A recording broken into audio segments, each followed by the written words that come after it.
छोटे शेयर रुचि छलांग और दर्शकों के काफ़ी सारे सवाल और अंशुली हमारे साथ हैं। अंशुली, कल आपने क्रूड ऑयल पर बात की थी। उस समय क्रूड ऑयल सुबह जब हम इसी समय मिले थे तो उस समय भाग रहा था, हालांकि थोड़ा सा सॉफ्ट हो गया था। 105 या $7 $8 के आसपास चल रहा था। $119 का हाई लगा कर चुका था। आपने कहा था कि $111 के आसपास इसको शॉर्ट करना बनता है और ये नीचे काफ़ी तेज़ी से आ सकता है, और रात तक आते आते स्थितियाँ ही बदल गई। पहले तो आपको बहुत बहुत बधाई। अब थोड़ा बताएं, क्या कुछ अब पोजीशनिंग है क्रूड ऑयल की, और क्या कुछ आपने अब नया पढ़ा? सर मैं स्क्रीन शेयर कर देता हूँ। दिखे तो बताइएगा। हाँ, दिखा तो है। अरे वाह, आज तो आप भी दिख रहे हो। ये मैं नया स्मार्ट हो तरीका गया ढूंढा है आपने। हाँ हाँ, ये उंगली करते करते नया तरीका मिला है। अरे वाह। खैर, सर दो चीज। पहली चीज मैं ये कहूंगा कि जिस हद तक न्यूज में डरावना माहौल है, मैं आपको सिर्फ एक चीज दिखा देता हूँ। ये डाउ जोन्स का मंथली चार्ट है। अब ये बात होगी कि इंडिया में तो हम 1990 के बाद से ही ये शेयर बाजार और ये सारी चीजें देख रहे हैं, इलेक्ट्रॉनिक मार्केट और ये सारी चीजें। चलो मैं आपको इंडिया से बाहर डाउ जोन्स पे ले जाता हूँ। ये 1897, यानी 1900 पकड़ लीजिए, 1900 से 2000, 2000 से 2026, ये पूरा इतना चार्ट है। ये मंथली चार्ट है। इसमें ग्रेट डिप्रेशन आ गया, उसके बाद वर्ल्ड वॉर वन टू जो भी आए वो आ गया, इसके बाद कोरोना आ गया है, सब प्राइम क्राइसिस आ गया, फलाना ढिकाना जो भी आप वो था, जहाँ पे दुनिया तबाह हो रही थी, Y2K आ गया, मतलब दुनिया खत्म ही हो रही थी। वो सारी दुनिया खत्म होने के बाद भी ट्रेंड आप देख रहे हैं किस साइड का है? ऊपर का है। तो बिल्कुल। ये छोटी मोटी खराब न्यूजों में केवल रिस्क मैनेज करके अगर जिंदा रह जाएंगे तो आपको ये तेजी मिल जाएगी। निफ्टी का चार्ट दिखा देता हूं। ये निफ्टी का चार्ट है। डोमिनेंट ट्रेंड और ट्रेड ऊपर का है, तो गिरावट में पैनिक करने की जगह रिस्क मैनेज करना सीख लीजिए, ताकि आप जिंदा रहें, और जिंदा रहेंगे तो जब तेजी आएगी तब आप पैसा कमा लेंगे। अब आ जाएं वहीं पे जहां पे अपन ने शुरुआत की थी। Crude oil. क्रूड ऑयल हमने शुरुआत यहाँ की थी सर 4 घंटे के चार्ट पे। ये थोड़ा सा मैं आपको कॉन्सेप्ट वापस मतलब आप लोगों को इंट्रोड्यूस नहीं होगा, मैं इंट्रोड्यूस कर देता हूँ। इस कॉन्सेप्ट को कहते हैं स्मार्ट मनी टेक्निक्स या आईसीटी। आईसीटी कॉन्सेप्ट्स हैं। अगर आप कमोडिटीज और इंडेक्स ये दो चीज ट्रेड कर रहे हैं तो आप ये cup and handle, flag, moving average, इन सब से नहीं ट्रेड कर सकते। आपको आईसीटी सीखना ही पड़ेगा, तभी आप ब्रॉड ट्रेड्स कर पाएंगे कमोडिटीज एंड इंडेक्स में। अब ये इंडेक्स में निफ्टी, बैंक निफ्टी अकेले शामिल नहीं है। आप डाउ जोन्स, नैस्डैक, S&P 500, फलाना ढिकाना दुनिया भर का कोई भी इंडेक्स ले लीजिए, कमोडिटी ले लीजिए, फॉरेक्स ले लीजिए, क्रिप्टो ले लीजिए, इनको अगर ट्रेड करना है तो आपको आईसीटी सीखना पड़ेगा। अब आईसीटी के हिसाब से 4 घंटे के चार्ट पे स्ट्रक्चर क्या था? ये आपका शॉर्ट टर्म हाई बना था, ये आपका ओवरलैपिंग डिफेंस था जहां 4 आवर ओडी लिखा है, और इसके बाद ये नीचे आपका शॉर्ट टर्म लो था। इसका कॉन्सेप्ट क्या कहता है कि अगर फर्स्ट लाइन ऑफ डिफेंस, जो कि फर्स्ट लाइन ऑफ डिफेंस ये पहला फेयर वैल्यू गैप था, अगर first line of defence fail होता है तो हम सेकंड लाइन ऑफ डिफेंस जो कि ओवरलैपिंग डिफेंस है यहां तक आते हैं, और ये फेल होता है तो फिर हम शॉर्ट टर्म लो तक नीचे जाते हैं। तो कल क्या हुआ था? कल मैंने सुबह दिखाया भी था आपको कि ये हैमर बना है। तो फर्स्ट लाइन ऑफ डिफेंस पे हैमर के बाद जितने लोगों ने लॉन्ग किया उनके स्टॉप लॉस इसी लाइन के नीचे था। सेकेंड बार में इनसाइड बार, नैरो बार बनी। होना ये चाहिए था कि सेकंड बार या थर्ड बार में हमको हाई क्रॉस कर देना चाहिए। तो जितने लोगों ने लॉन्ग लिया है, जो मैं बार बार बोलता हूँ निफ्टी या बैंक निफ्टी पे, कि बेयर ट्रैप बने या ब्रेकआउट बने, आपको लॉन्ग ही प्ले करना है। तो आज भी जैसे बेयर ट्रैप बना, कल क्लोज होते होते बेयर ट्रैप बना था, वो भी अभी मैं आपको दिखाऊंगा निफ्टी पे क्यों हम बीटीएसटी ले गए थे। तो जैसे ही बेयर ट्रैप बना आपको लॉन्ग कर लेना है। तो इसमें जैसे ही बुल ट्रैप बना इसके नीचे हम शॉर्टिंग की अपॉर्चुनिटी खोज रहे थे। हमारा टारगेट क्या था? हमारा टारगेट ये था 81 $82 करीब का।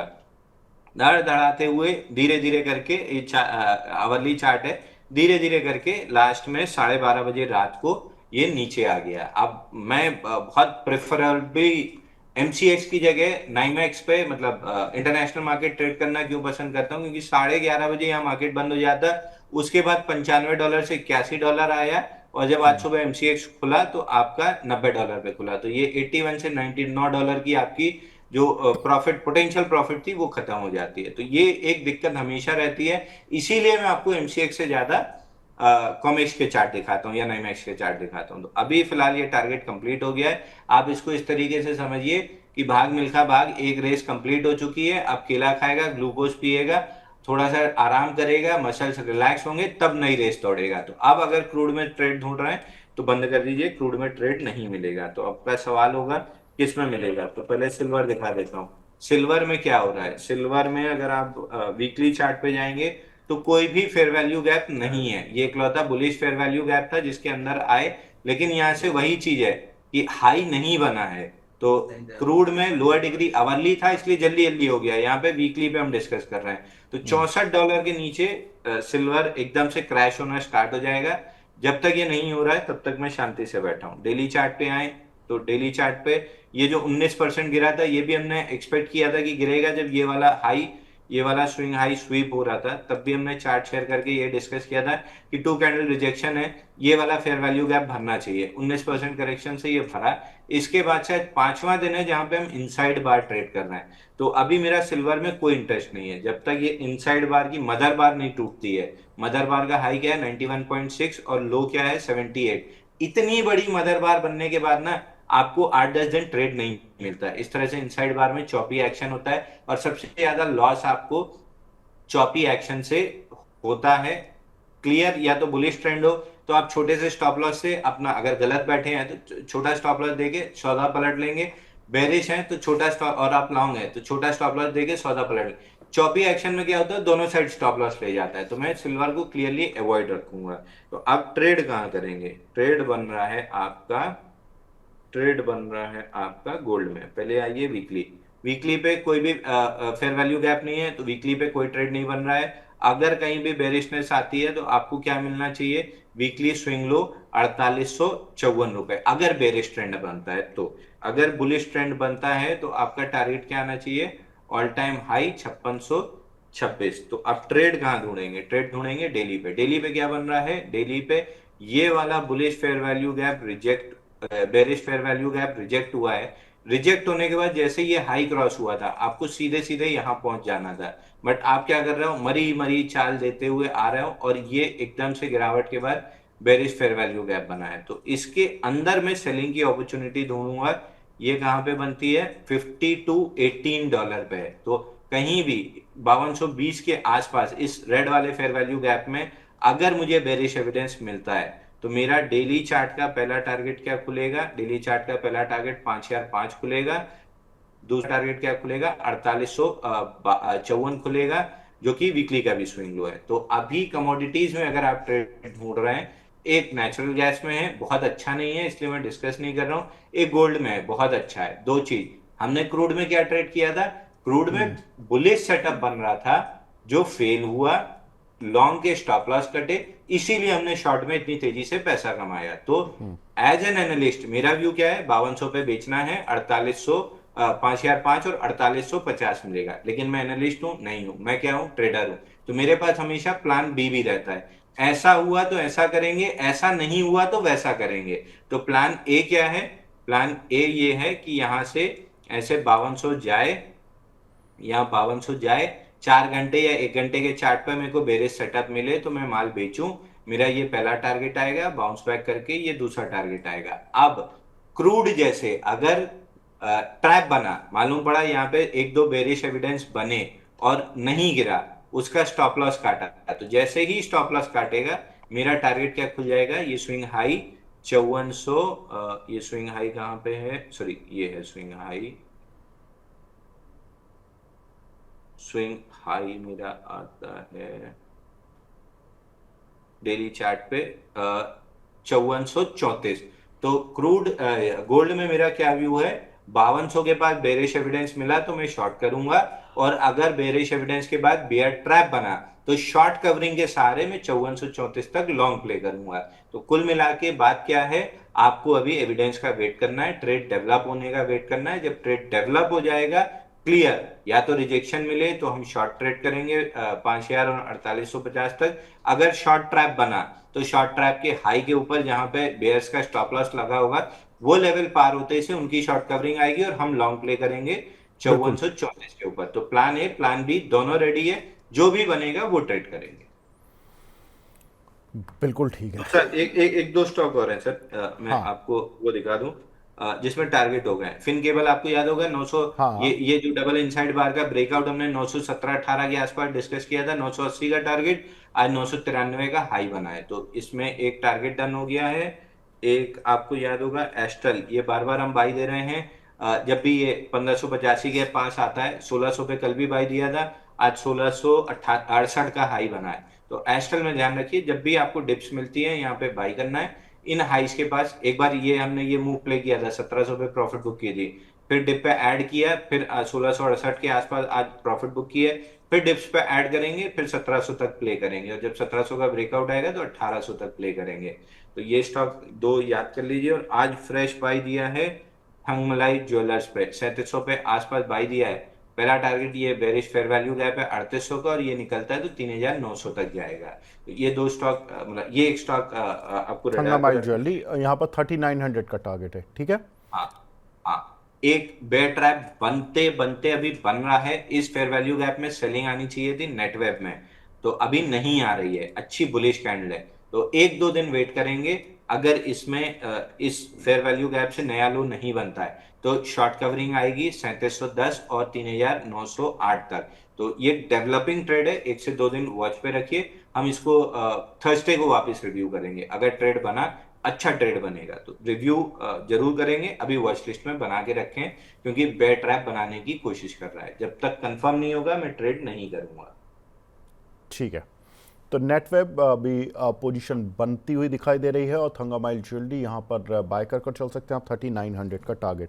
ठीक है अंशुल भाई। और एस्ट्रल और फिनोलेक्स केबल में आपके टारगेट हिट हुए हैं, बहुत बहुत मुबारक आपको। और बहुत बढ़िया, जिन लोगों ने कमाए वो अब अंशुल जी को मिठाई का डब्बा भेज दें, जिन लोगों ने कमाए, शर्त ही है। ये बनारस में सर, ये कामाख्या पे राजबंधु है, राजबंधु में वो पिस्ता रोल मिलता है, तो थोड़ा सा वो ध्यान रखिएगा। हाँ हाँ बिल्कुल, मैंने दर्शकों को बोल दिया, जिन जिन लोगों ने पैसे कमाए हैं वो पक्का आपको मिठाई भेजें। और आप तो मेरी बात सुन ही नहीं रहे हैं ना, आपको तो मेरी आवाज़ आ नहीं रही थी क्रूड ऑयल के नहीं, टारगेट वो में। बीच बीच में नेटवर्क कट जाता है सर, आरटीओ हाँ वो वो आई नो, आरटीओ। मैं बहुत अच्छे से जानता हूँ।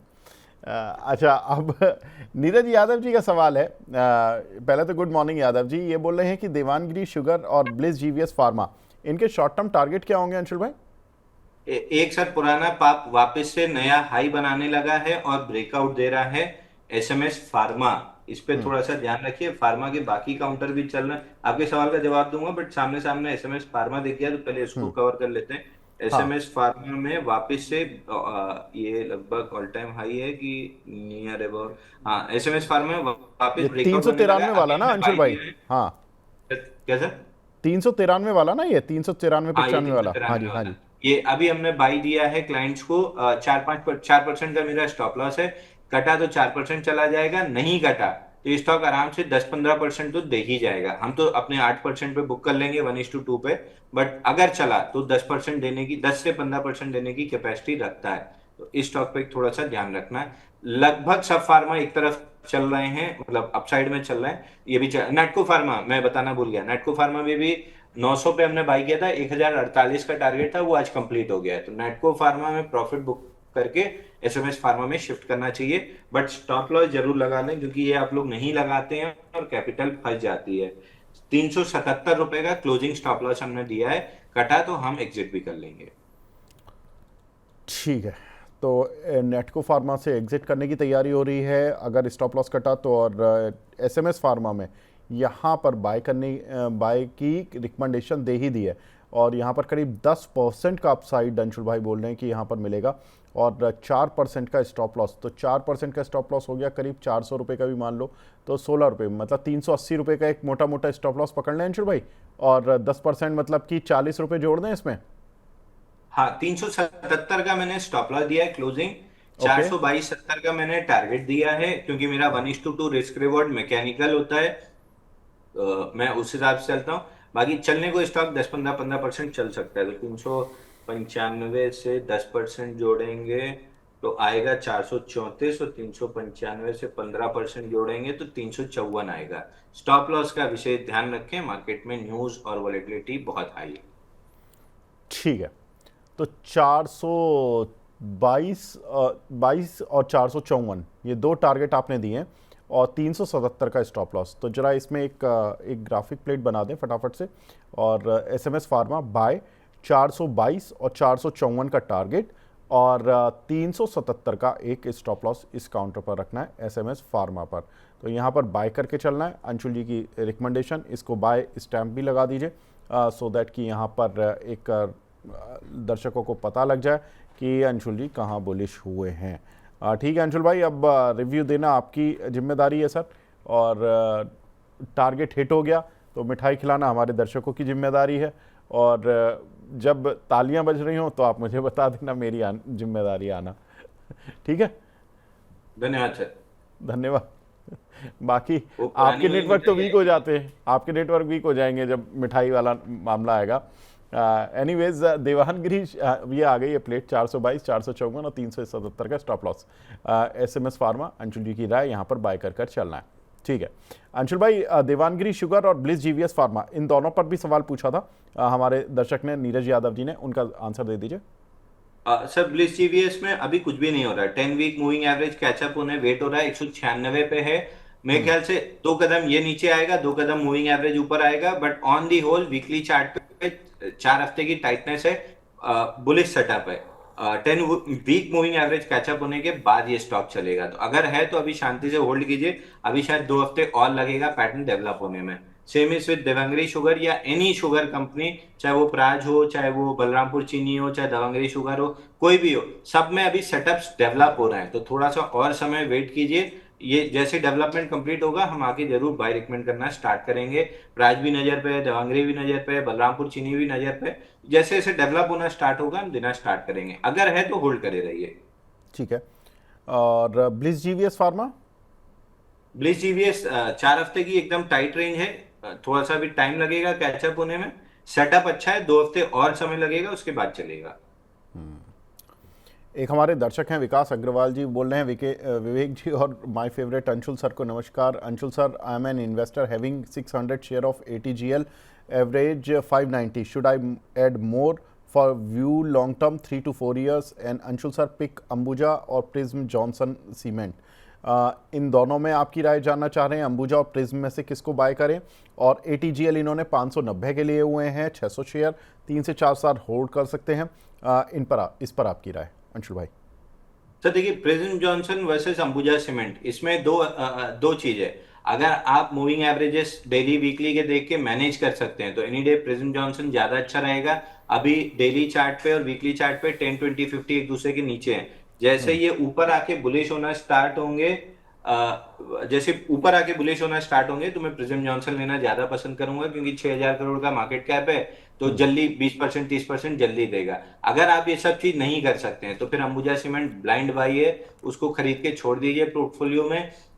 खोने के लिए बहुत ज्यादा कुछ नहीं है। अगले 4-5 साल सीमेंट का बहुत बड़ा बुल मार्केट चलने वाला है, तो उसमें आपको लंबा पैसा कमा जाएंगे। तो अगर मैनेजमेंट में कमजोर है तो फिर मिड कैप स्मॉल कैप आपके लिए नहीं है। अंबुजा सीमेंट लेके छोड़ दीजिए, या अल्ट्राटेक लेके छोड़ दीजिए, या ग्रासिम लेके छोड़ दीजिए, बड़ा पैसा बना लेंगे। ATGL एक क्लियर डिसअपॉइंटिंग स्टॉक रहा है मेरे लिए। मैं नहीं एक्सपेक्ट कर रहा था कि 520 के नीचे ये जाएगा, या जाएगा भी तो एक ब्लिप रहेगी और तुरंत ऊपर आ जाएगा। बट ये तीसरा हफ्ता है जहां पे इसके नीचे ये टिक रहा है। बट दैट बीइंग सेड, इस जोन में आके वीकली RSI 29 के आसपास है, मंथली RSI 29 के आसपास है, डेली RSI 29 के आसपास है, तो इस जोन में निकलने का तो कोई तुक बनता ही नहीं है। तो इसको एक बार आप एवरेज कर लीजिए, ऊपर में 520 रुपए के आसपास सवाल पूछेगा। अगर ये मंथली चार्ट पे या वीकली चार्ट पे 520 के ऊपर आके क्लोज कर दिया, तो जो बॉक्स सेटअप हम ढूंढते हैं कि बॉक्स लो फेल हो तो हम बॉक्स हाई के लिए प्ले करें, जो HDFC बैंक में भी चल रहा है, वो इस पे डेवलप होना स्टार्ट हो जाएगा। तो बेचने की तो कतई कोई सलाह नहीं है। फ्रेश बाइंग के लिए 520 के ऊपर फ्रेश बाइंग कीजिएगा,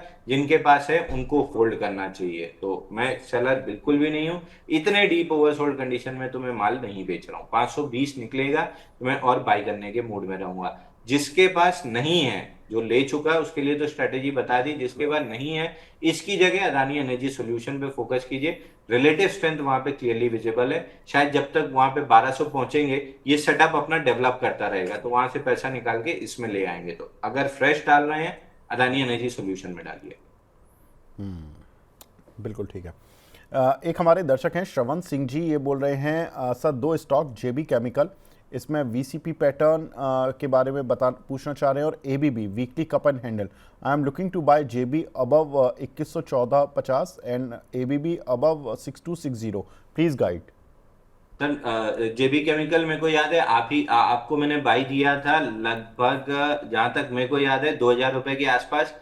इसका 2200 का अपना टारगेट था, 2112 का आज हाई बना है। मल्टीपल मीडिया प्लेटफॉर्म्स पे भी दिया था, कल भी एक चैनल पे बाई दिया था, तो बहुत जगह बाई दिया है। इसको किस तरीके से डिस्क्लेमर बताना है मेरे को नहीं समझ में आ रहा है, बट बहुत लोगों के पास लॉन्ग हो सकता है। जहां पे 2100 का टारगेट दिया था वहां टारगेट हो चुका है, जहां पे 2200 का दिया है वहां पे अभी टारगेट बचा हुआ है, रख सकते हैं। एकदम बढ़िया मंथली चार्ट पे, वीकली चार्ट पे कपनैडल का ब्रेकआउट बना है 1922 रुपए पे।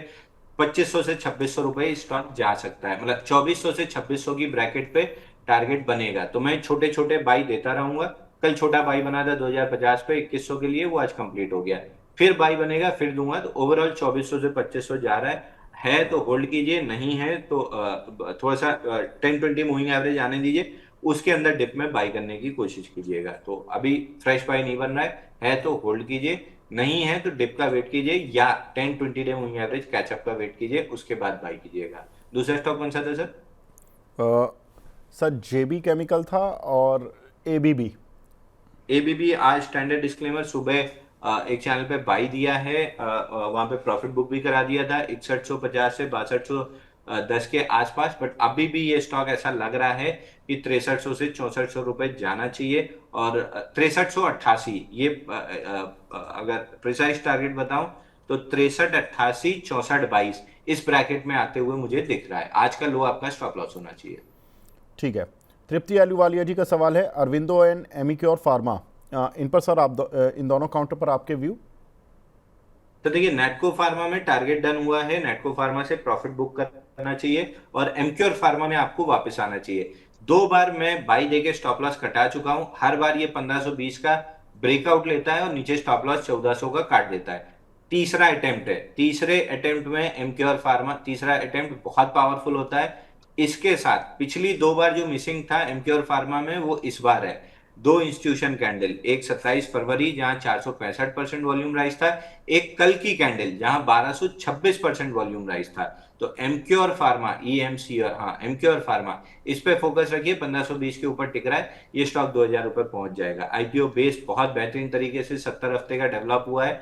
थोड़ा 19-20 वॉलेटिलिटी झेल सकते हैं, क्योंकि 2 बार इसने शेकआउट किया है, तो प्रोबेबली थर्ड टाइम नहीं करना चाहिए और फटाफट टारगेट करना चाहिए। तो एमक्योर फार्मा क्लियर बाई है, यहाँ से 2000 रुपए जा रहा है। दूसरा औरो फार्मा भी हमने 1100 जब फेल हुआ था तब बॉक्स हाई 1249 का टारगेट दिया था, कल अचीव हुआ है, आज गैप के साथ उसके ऊपर है। तो 1249 के ऊपर अगर क्लोज मिलता है तो 1351 जा सकता है औरो फार्मा। बट एनी डे मैं एमक्योर फार्मा प्रेफर करूंगा, मैं और कोई फार्मा स्टॉक नहीं प्रेफर करूंगा। जब तक एमक्योर फार्मा में प्रॉफिट बुकिंग होगी वापस नेटको फार्मा में बाइंग पैटर्न बन जाएगा। ठीक है। अभिषेक सिंगला जी का सवाल है आईडीएफसी 4000 शेयर लिए इन्होंने 70 रुपए के लॉन्ग टर्म के लिहाज से 1 साल का टारगेट क्या रखें? सर मैं स्टॉक पे बहुत बुलिश था, पहला टारगेट मेरा अचीव भी हुआ 86.9। उसके बाद खराब न्यूज जो भी आई थी इसकी, ये 23 फरवरी वाली, स्ट्रक्चर पे डेंट लगा है। तो जब तक ये 75-76 75.54 का लेवल है, 76 के ऊपर आगे जब तक क्लोज नहीं करता है मैं अवॉइड की लिस्ट में रखूंगा। क्योंकि पीएसबी आपको याद होगा, ऐसी जब फ्रॉड की न्यूज आई थी तो उसके बाद से स्टॉक 40-50% गिर गया था।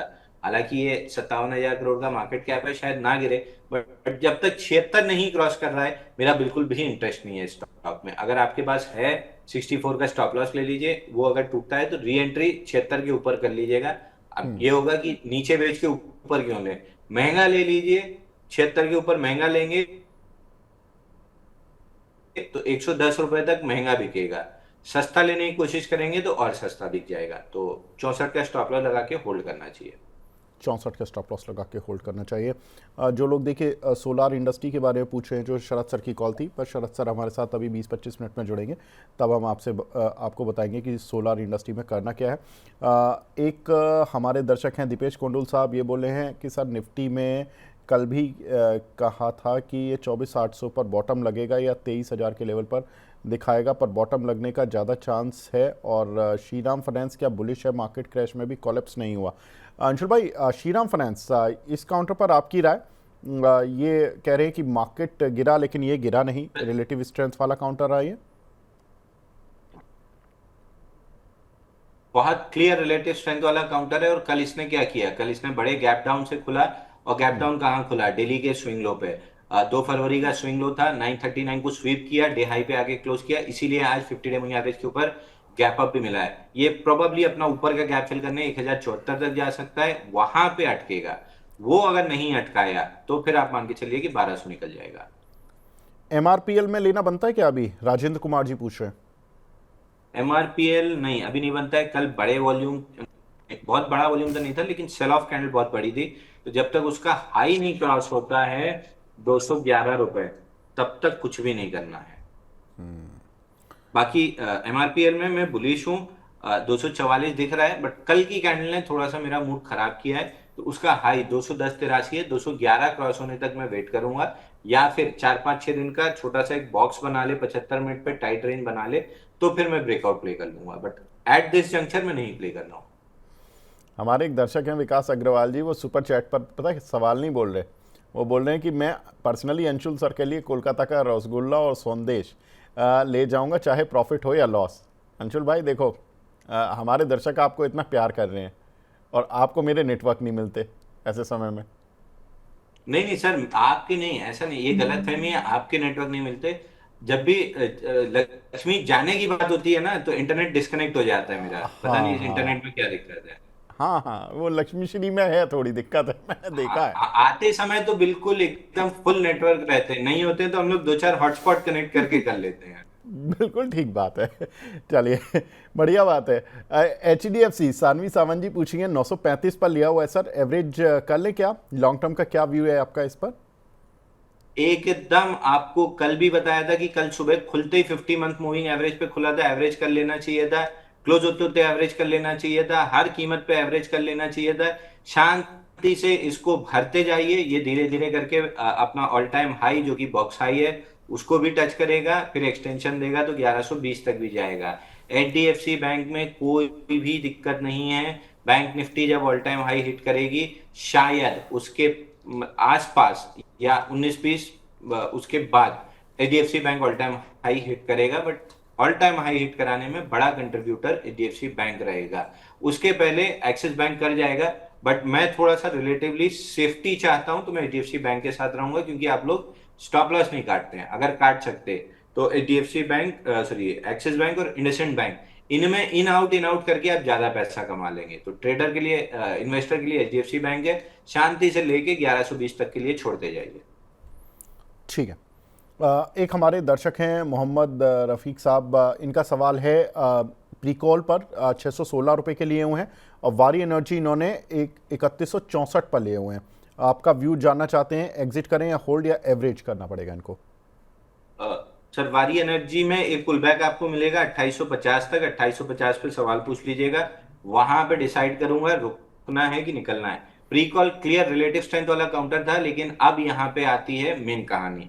रिलेटिव स्ट्रेंथ होना एक चीज है, ब्रेकआउट सस्टेन होना दूसरी चीज है। तो रिलेटिव स्ट्रेंथ पे हम वॉच लिस्ट बनाते हैं, ब्रेकआउट के बाद हम बाई करते हैं, या तो स्टॉप लॉस कटता है या टारगेट होता है। तो प्री कॉल में तुरंत स्टॉप लॉस कट गया 611 रुपए का, और जैसे ही स्टॉप लॉस कटा लिक्विडेशन में रिलेटिव स्ट्रेंथ की जो रैली थी 22% की, उसके लो तक आ गया स्टॉप। तो फेल्ड ब्रेकआउट पे निकलना भी सीखिए, भले उसमें रिलेटिव स्ट्रेंथ है। रिलेटिव स्ट्रेंथ का ये मतलब नहीं है कि काउंटर ऊपर ही चल जाएगा। अगर ऐसा होता तो एल्गो लगा दिया होता कि जिसमें रिलेटिव स्ट्रेंथ है बस उसमें बाई करते जाओ। फेल्ड ब्रेकआउट पे निकलना चाहिए था, नहीं निकले हैं, तो अब लो आ चुका है, बाउंस बैक मिलेगा 595 तक, वहां पे सवाल पूछिएगा। ओम नमः शिव के नाम से एक आईडी बना हुआ है, ये पूछ रहे हैं सर REC 381 का लिया हुआ है, ONGC 285 का, चल नहीं रहे हैं, इनमें क्या व्यू रहेगा शॉर्ट टू मिड टर्म दोनों में? तो देखिए आरईसी ईमानदारी से 50 मंथ मूविंग एवरेज के आसपास आके रुका है। हमने लास्ट वीक डिस्कस भी किया था, अगर हैमर के साथ क्लोज हुआ तो बाउंस बैक बनेगा, हैमर के साथ क्लोज नहीं हुआ, डोजी के साथ क्लोज हुआ जो मैं चाहता था, तो डोजी के साथ इंडिसीजन है एट ब्रेकडाउन लेवल। तो हो सकता है 2-4 हफ्ते काटे, एक आध 2 महीना काटे, क्योंकि 50 मंथ मूविंग एवरेज पे, but eventually 50 month moving average टूटेगा, 236 आएगा।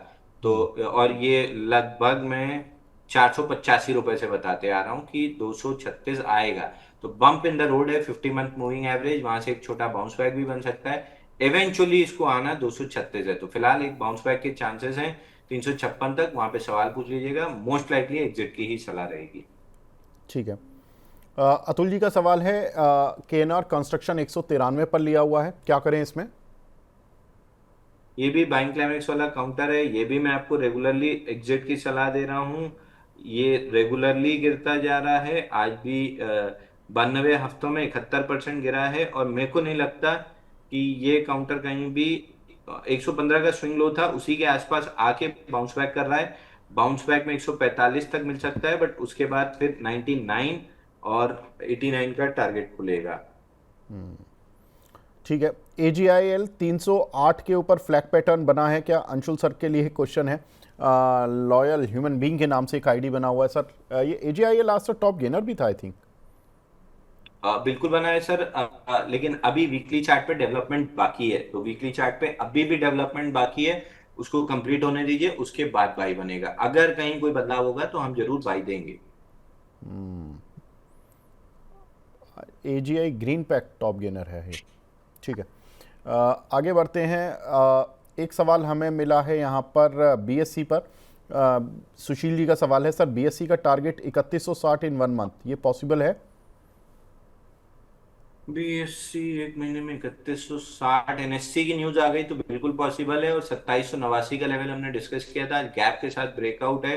और अगला गैप जो बेरिश ब्रेकडाउन वाला गैप था, वो 3017 से लेके 2856 के बीच में है, तो गैप के अंदर आया है। अगर एक्सेप्टेंस मिलती है 1-2 दिन इस गैप के अंदर, तो फिर पूरी तरीके से गैप फिल करने 3017 तक जाएगा। तो मैक्सिमम एंड फिलहाल मैं 3017 ही मान के चल रहा हूँ। बाकी बाजार चलता रहेगा, अगर 8-10% का सीएजीआर देता रहेगा, तो बीएससी आपको 20% का सीएजीआर रिटर्न देता रहेगा, तो बहुत ज्यादा कोई खास दिक्कत नहीं है। बट एक बार किसी और से चेक जरूर करा लीजिएगा, क्योंकि 6-7 बेस पे आने के बाद ना मैं अनकंफर्टेबल हो जाता हूँ। हालांकि बीएससी ने हर बार गलत प्रूफ किया है, बट चूंकि मैं अपना स्ट्रक्चर या पैटर्न एक स्टॉक की वजह से नहीं छोड़ना चाहता हूँ, क्योंकि फिर एक की वजह से छोड़ूंगा तो 100 कचरा भी अंदर आएगा, तो वो 100 कचरा बाहर रखने के चक्कर में बीएससी हमेशा बाहर रह जाता है।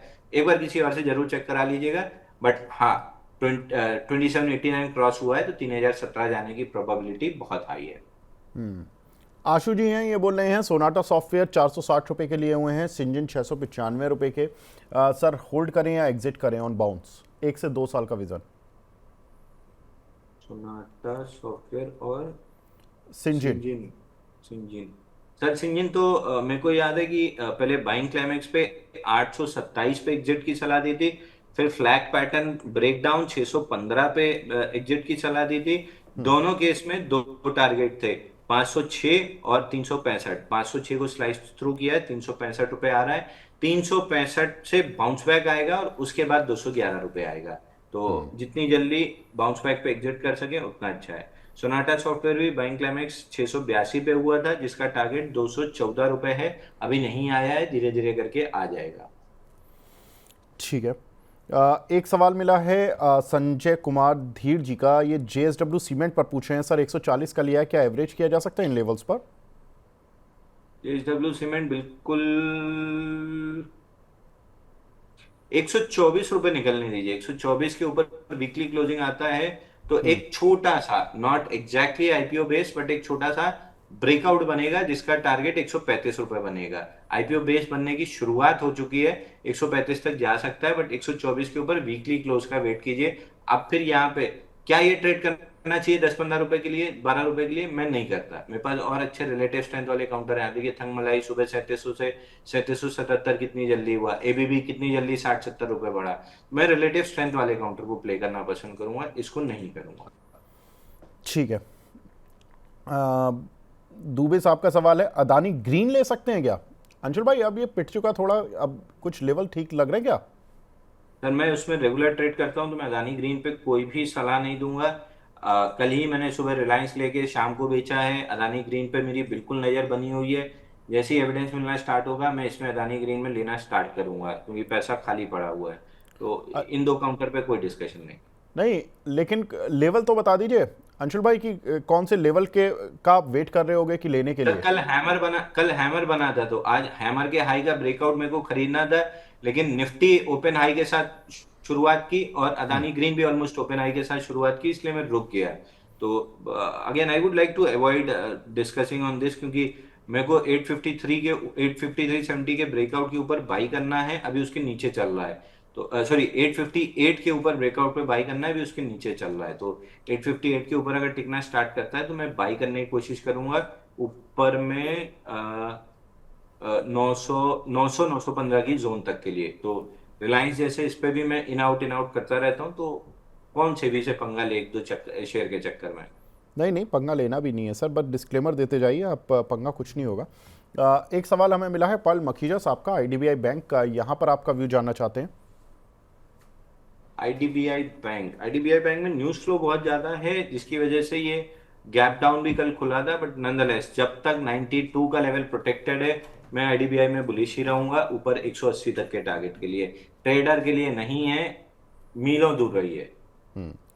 आकांक्ष महाजन जी का सवाल है, HAL सर एवरेज प्राइस है इनका 3834। ये पूछ रहे हैं कि बाय ऑन डिप्स करना चाहिए या मुझे प्रॉफिट बुक का लेना चाहिए। सर एक बार स्टॉक का नाम रिपीट कीजिए। HAL, Hindustan aeronautics. मतलब गला फाड़ फाड़ मेरी हालत खराब हो चुकी है। ये रेलवे डिफेंस से सेल बोलते बोलते उसके बाद अगर आप ये सवाल पूछो कि क्या इसको बाई करना चाहिए, और अगर मैं भड़क जाऊं तो इसमें क्या गलती होगी मेरी। लगभग इंटरिम बजट 2024 जुलाई के आसपास 4,950 रुपए से बोलते आ रहा हूँ कि बेच के चलिए। पहली एक बार 3,010 आ चुका है, दूसरी बार भी जैसे ही 3775 टूटेगा 3,010 भी तोड़ के लगभग 2,400 रुपए आते हुए दिख रहा है। तो नहीं है, केवल बीईएल और जीई शिपिंग दो में रिलेटिव स्ट्रेंथ है, उसमें भी मैं बाइंग अवॉइड करूंगा, क्योंकि majority of the 90% of the sector dominant down trend में है। तो एक दो स्टॉक अगर अगेंस्ट भी चल रहे हैं तो कोई बहुत अच्छे नहीं चल रहे हैं, तो I would completely avoid this. ठीक है। एक सवाल हमें मिला है यहाँ पर EID पैरी पर, यहाँ पर क्या करना चाहिए सर? 900 रुपये का सर लिया देखिए, हुआ है। अभी अभी इन स्टॉक्स में कोई बहुत अच्छी मूव आ नहीं रही है। बट ये जैसे जैसे आपका ये थीम पकड़ेगा, इसको क्या बोलते हैं, मानसून शुगर वाली वाला। थीम, हाँ। हाँ मानसून वाला, तो ये शुगर फर्टिलाइजर इनमें कुछ मूव बननी चाहिए। अगर इमीडिएटली ट्रेड ढूंढ रहे हैं तो ईआईडी पैरी में बहुत अच्छा कोई मेरे को ऐसा सेटअप या ट्रेड नहीं दिख रहा है। दूसरी दिक्कत इस स्टॉक में ये है कि बाइंग क्लाइमेक्स वाला स्टॉक है, तो मैं वैसे भी बहुत ज्यादा बाइंग नहीं ढूंढूंगा। बाइंग क्लाइमेक्स का पहला टारगेट 814 था, जो कि हम डिस्कस कर रहे हैं 1113 से, वो कंप्लीट हुआ है। 32 हफ्ते में 36% गिरा है। बाउंस बैक कर सकता है 860 890 तक। क्या है बाउंस बैक में लॉन्ग ट्राई करना चाहिए? बिल्कुल नहीं, ओवरहेड सप्लाई बिल्ड है, मैं नहीं करूंगा। ठीक है सर। एक श्रीजी शिपिंग पर पूछ रहे हैं राकेश शर्मा जी। श्रीराम फाइनेंस पर सर शर्मा जी मैं बात कर चुका हूं, तो श्रीजी शिपिंग ले रहा हूं मैं। आपका सवाल 399 का लिया हुआ है अंशुल भाई। ये बोल रहे हैं कि सर ने 12 फरवरी को सजेस्ट भी किया था Shriram Finance and Shreeji Shipping, अभी क्या करना है सर श्रीजी शिपिंग पर? तो श्रीजी शिपिंग जहां से सजेस्ट किया था 396 के आसपास से 420.90 का हाई बनाया, उसके बाद से स्टॉप लॉस के आसपास ट्रेड कर रहा है। अगर 370 के नीचे क्लोज करता है तो एग्जिट करना है। जब तक 370 प्रोटेक्टेड है, ये केवल पुल बैक था 50 डे मूविंग एवरेज तक, नया हाई बन जाना चाहिए। But 370 mandatory closing stop loss. Cupid में एंट्री ले सकते हैं क्या, दीपक कुमार जी पूछ रहे हैं।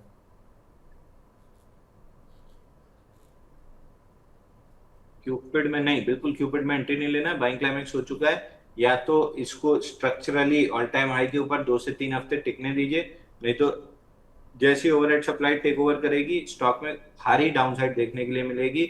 ऑल टाइम हाई क्रॉस होता है तो भी मेरा इंटरेस्ट नहीं रहेगा। जिस दिन 86 के नीचे क्लोज हुआ, सीधा सीधा 28 रुपीज का टारगेट खुलेगा, जो फाइनल टारगेट है बाइंग क्लाइमेक्स का पहला टारगेट 67 का खुलेगा। ठीक है, तुषार अग्रवाल जी पूछे हैं सर, वॉकहार्ट फार्मा 1370 की बाइंग है, जो है 6 महीने का क्या टारगेट रहेगा? वॉकहार्ट फार्मा में भी ऑलमोस्ट बाइंग क्लाइमेक्स हो चुका था। कुछ नहीं करना है सर, अभी वॉकहार्ट फार्मा में 52 हफ्ते से कुछ नहीं हो रहा है, आपको भी कुछ नहीं करना है। अगर है तो 1200 के स्टॉप लॉस से होल्ड कीजिए, अगर नहीं है तो एकदम दूर रहिए। ठीक है। एक हमारे दर्शक हैं, वो पूछे हैं हिंडाल्को को बाय कर सकते हैं क्या सर, क्या टारगेट रहेगा? साहिल जी हैं। मैं नहीं करूंगा सर हिंडाल्को में, अभी 4-6 महीने की कंसोलिडेशन अगर नहीं बनती है तो मेरा कोई इंटरेस्ट नहीं है स्टॉक में। आपको टाटा स्टील पे ही फोकस रखना चाहिए, डिप्स पे ऐड, रैलीज पे सेल, 178 के आसपास माल बनना चाहिए। एक हमारे दर्शक हैं मनोज कुमार बनवाल जी, ये पूछ रहे हैं सर 2 लाख रुपए इन्वेस्ट करना चाहता हूं, क्या ले सकते हैं? आरआर काबिल भी और एवरेज कर सकते हैं क्या, या स्टॉप लॉस और टारगेट के साथ क्या सजेस्ट कर रहे हो सर? सर स्टॉप लॉस और टारगेट लगा सकते हैं तो आरआर केबल कर लीजिए, एबीबी कर लीजिए, Aditya Birla Sun Life AMC कर लीजिए। अगर ये सब नहीं कर सकते हैं, स्टॉप लॉस नहीं लगा सकते हैं, तो शांति से जेएसडब्ल्यू इंफ्रा लगा के डीमैट में डाल के तकिए के नीचे दबा के सो जाएंगे। तो जेएसडब्ल्यू इंफ्रा को यहाँ पे बाय करने की सलाह, यहाँ पे जो लॉन्ग टर्म इन्वेस्टर हैं और जो स्टॉप लॉस और टारगेट की मुसीबतों से बचना चाहते हैं, और जो स्टॉप लॉस और टारगेट के साथ रहना चाहते हैं, तो उनको 2-3 काउंटर बता दिए, आरआर काबिल और साथ ही आदित्य बिरला एएमसी, और एक तीसरा अंशुल जी आपने कौन सा बताया था? एबीबी? नहीं नहीं, Aditya Birla Sun Life AMC, ABB, RR cable, 3। हाँ एबीबी, वही तीन ही, वही मैं 3 बोल रहा हूँ ना। एक हमारे दर्शक हैं ये ऐसे तो एक सुबह सर 390 पे स्टैंडर्ड डिस्क्लेमर, 390 पे महिंद्रा लॉजिस्टिक दिया है, अभी 402 रुपए हो गया है। अगर ट्रेडिंग स्टॉप लॉस ये सारी चीजें लगा सकते हैं तो महिंद्रा लॉजिस्टिक भी देख सकते हैं, 450 440 रुपए तक जा सकता है। मैंने सुबह 390 में बाई दिया है, 405 का टारगेट था, 402 का हाई बना है, जाते ही से 2 बजे भाग भगा के प्रॉफिट बुकिंग की सलाह दूंगा, क्योंकि 10 रुपए 12 रुपए बढ़ा है तो अपनी पीठ ठोकूंगा। बट ये 440 450 रुपए जाते हुए दिख रहा है। अंशुल भाई फटाफट से बस ये लास्ट सवाल ले रहा हूँ मैं, साक्षी जी का, ये बोल रही हैं कि सर जैक्सोनपाल फार्मा और एमपीएस आपकी पिक थी, 3 ईयर के टारगेट इंटैक्ट है ना? जैक्सन पाल और दूसरा कौन सा था sir? MPS. MPS, MPS limited, हाँ माइक्रो कैप के स्टॉक्स हैं सर, हैं, मगर आपके पोर्टफोलियो में 5% से ज्यादा नहीं होना चाहिए ये सारी चीजें।